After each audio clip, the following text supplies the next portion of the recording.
All the talk about suicide, it just brought everything to the forefront, and I was like, you know, we need to do something. The Tennessee School of Beauty is offering free haircuts most of this summer for people who donate any amount of money to the Tennessee Suicide Prevention Network. Now, this idea came from Adam Brown. He is the president of TSP. He lost a son 4.5 years ago to suicide.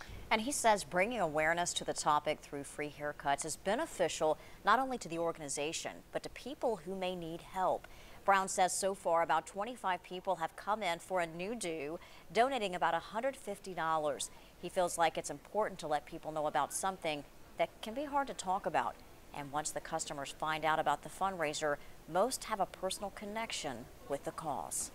I'm here to get a haircut. I didn't actually know about the donations for suicide awareness, but I think that's great because it's something I actually care about a lot. One of my family members, have tried to do that before, so it's deep to my heart, And the fundraiser is going on every Tuesday through Friday until June 23rd, and we'll pick back up again July 10th. Here's the good news: you don't have to make an appointment, but it is recommended.